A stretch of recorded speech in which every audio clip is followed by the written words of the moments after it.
तो जहाँ पे उनके दायरा इस्लाम में दाखिल होने से बहुत ज़्यादा तब्दीली आई थी माशरे में, बहुत ज़्यादा मुसलमानों को क़ुव्वत और तक़वियत मिली थी। फिर उनके खलीफा मुंतखब होने के बाद भी इस्लाम को बहुत ज़्यादा फ़रोग़ हासिल हुआ था, क्योंकि उनकी हिकमत अमली, उनकी स्ट्रेटजीज़ इतनी अच्छी थी इस्लाम को फैलाने के लिहाज से, उनकी तबलीग के लिहाज से, कि मुसलमान और इर्द गिर्द के इलाकों के जो लोग थे वो बहुत ज़्यादा मुतासर होते थे उन चीज़ों से।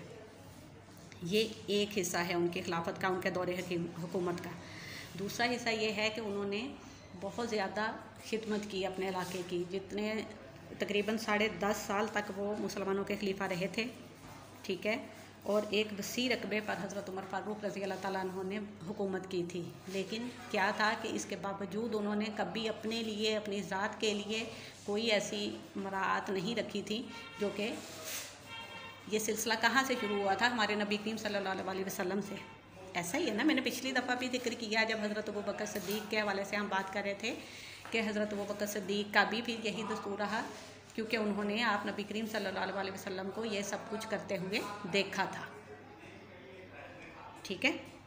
फिर इसी सिलसिले को तमाम खुलफाए राशिदीन ने भी जारी रखा, और आप रज़ी अल्लाह ताला अन्हु का एक फरमान जो कि तारीख़ तबरी में दर्ज है वो बहुत मशहूर है। आप रज़ी अल्लाह ताला अन्हु ने फरमाया था कि अगर दरियाए फ़ुरात के किनारे एक बकरी भी भूख से मर जाए तो क़यामत के दिन मुझसे उसके बारे में भी सवाल किया जाएगा, ठीक है। देखें कि वो किस कदर छोटी छोटी बातों को लेकर, ये हमारे जो असलाफ थे, हमारे जो बुज़ुर्ग थे, खुलफाए राशिदीन थे, हज़रत अबू बकर सिद्दीक़ का भी हमने पिछली दफ़ा में बहुत डिटेल में देखा कि वो किस कदर कॉन्शियस थे इन छोटी छोटी चीज़ों को लेकर। जो कमज़ोर तबका होता है, जो गरीब गुरबा या ज़रूरतमंद अफराद होते हैं, असल में ये किसकी ज़िम्मेदारी होती हैं?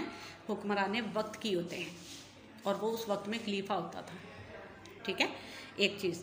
और फिर दूसरी इसमें आप ये भी देखें कि ये हज़रत उमर फ़ारूक रज़ी अल्लाह ताला अन्हु का ताल्लुक़ उन 10 खुशनसीब तरीन अफराद में से है जिनको उनकी ज़िंदगी में ही नबी करीम सल्लल्लाहु अलैहि वसल्लम ने जन्नत की बिशारत दे दी थी।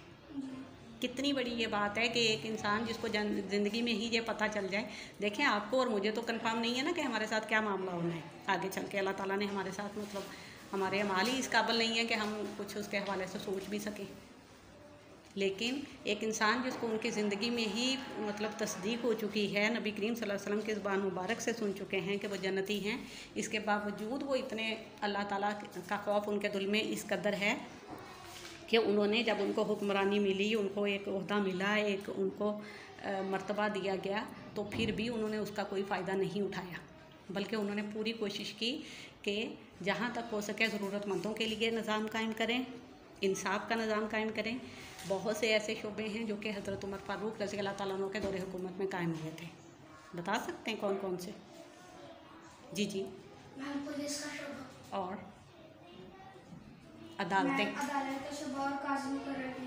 जी बिल्कुल, ये सारे अहम इक़दामात हज़रत उमर फ़ारूक रज़ी अल्लाह ताला अन्हु के दौरे हुकूमत में कायम किए गए थे। वो आज भी कायम है। बिल्कुल, आज भी कायम है, क्योंकि ये सिलसिला वहाँ से शुरू हुआ ना। उन्होंने एक पूरा निज़ाम दिया कि माशरे को कैसे चलना चाहिए, हर चीज़ का एक बाकायदा सिस्टमेटिक वे होता है किसी भी काम को करने का। ये सिलसिला उनके दौरे खिलाफत से ही शुरू हुआ था, हज़रत उमर फ़ारूक रज़ी अल्लाह ताला अन्हु के दौरे खिलाफत से। बहुत ज़्यादा अजीम, बहुत ज़्यादा खुसूसियात के हामिल, बहुत ज़्यादा बहादुर, दलेर इंसान, ज़रूरतमंद इंसान, ठीक है। अगर हम इन दोनों खुलफाए राशिदीन का आपस में बेटा तो थोड़ा सा मुवाज़ना करें, हज़रत अबू बकर सिद्दीक़ का और हज़रत उमर फ़ारूक का, तो एक बात जो बहुत वाज़ेह हमें तारीख़ की किताबों से मिलती है वो उनके मिजाज का इख्तलाफ है। मतलब इख्तलाफ तो नहीं हम कह सकते, मतलब मुख्तलिफ थे दोनों के मिजाज। हज़रत अबू बकर सिद्दीक़ रज़ी अल्लाह ताला अन्हु बहुत ज़्यादा नरम मिजाज, शरीफ़ुन नफ्स और बहुत ज़्यादा मतलब नरम दिल, नरम तबीयत के इंसान थे, जबकि हज़रत उमर फ़ारूक रज़ी अल्लाह ताला अन्हु बहुत ज़्यादा गुस्से वाले थे, बहुत जोशीले, बहुत ज़रूरतमंद, मतलब नो डाउट थी। तो हज़रत अबू बकर सिद्दीक़ भी उनका मुकाम, मर्तबा, उनका तो कोई मुकाबला ही नहीं कर सकता, जैसे हमने पिछले अपनी डिस्कशन में भी बात की है। लेकिन क्या है कि अल्लाह ताला ने हर इंसान को मुख्तलिफ़ खुसूसियात के साथ पैदा किया होता है, ठीक है। हर इंसान का मिजाज भी मुख्तलिफ होता है एक दूसरे से, और हर मिजाज का फिर जो एक तासुर होता है ना, एक असर होता है माशरे के ऊपर, वो भी फिर अलग होता है। इसलिए हज़रत उमर फ़ारूक रज़ी अल्लाह ताला अन्हु के हवाले से नबी करीम सल्लल्लाहु अलैहि वसल्लम को भी बहुत ज़्यादा दिली मोहब्बत थी।